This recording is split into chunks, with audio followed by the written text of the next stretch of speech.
से छिप कर देख ले कि दोनों बदमाश अदालत में है तो वो भी नहीं आ सकता है, आ सकता है। तो ठीक है दरवेश, चलिए दोनों लोग छिप कर देख ले।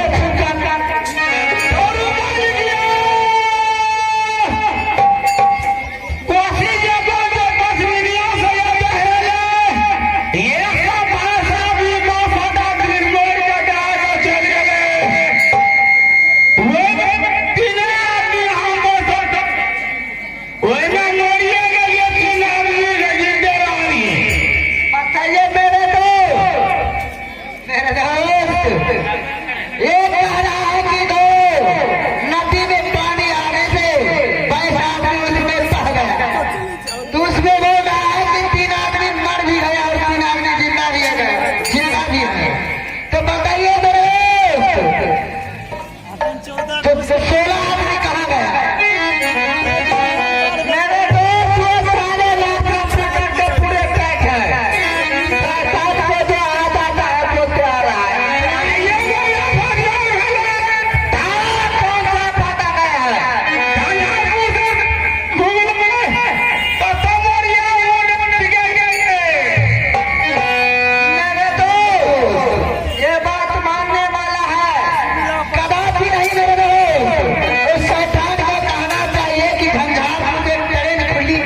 साला मालिक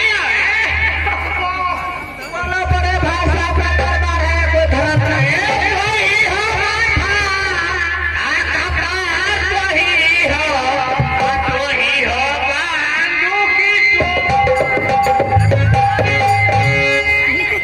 बोलो ये बड़े भाई साहब का दरबार है, कोई धर्म ये धर्म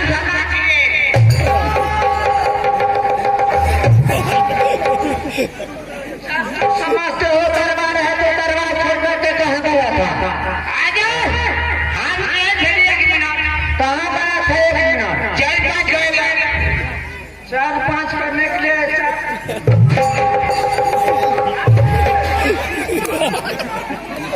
तमीना तुम बोलेगा, दूसरा बोलेगा। मैं समझ तुम्हें कोई बात नहीं बचाएगा, मैं तुम्हें सर उठाना कर देता हूँ।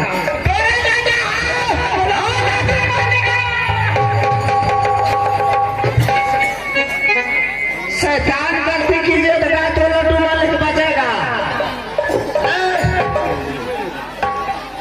सावधान हो जाओ।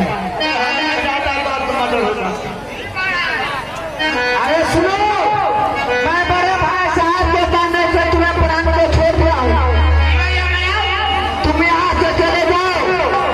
हेलो, ध्यान देंगे दर्शक में से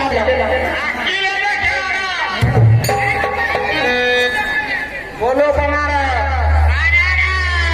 वहां से अच्छे बाजी को बुला करके लाओ।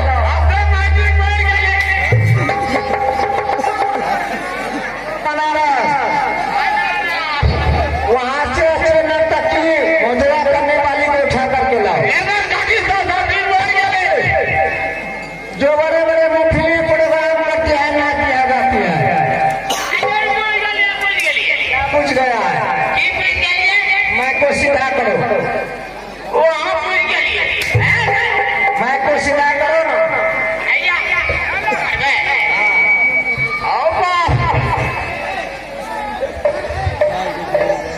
जहाँ पैसा जितना लग रहा है जाने वाले अच्छा को बुला करके ले आओ।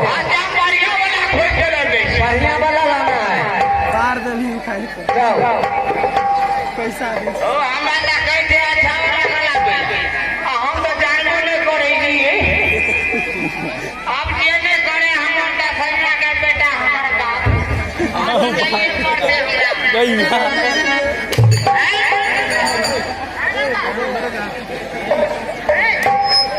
मैं क्या चाहता हूँ? मैं चाहता हूँ अगर साला या तुझे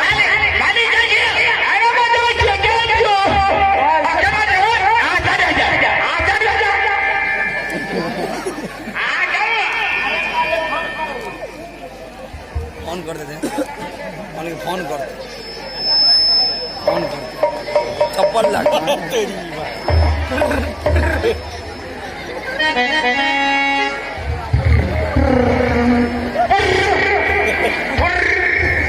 हेलो हेलो अरे आप कौन जी? हेलो जी, कहाँ से बोल रहे हैं? आप कौन है? बाजी है? हाँ, मैं बनारस से बोल रहा हूँ। जहाँ पे गई हाँ हाँ, जो आप भात के खाली मैं तो बिल्कुल खाली हूँ बाबा। खाली हो तो दफनिया बाबा को भर्ती कर देना।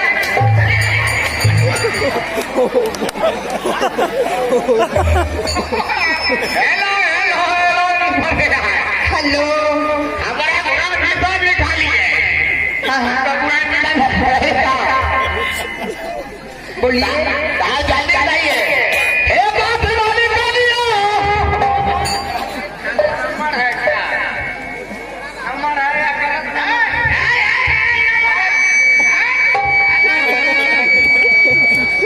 हेलो हेलो फोन काट दीजिए।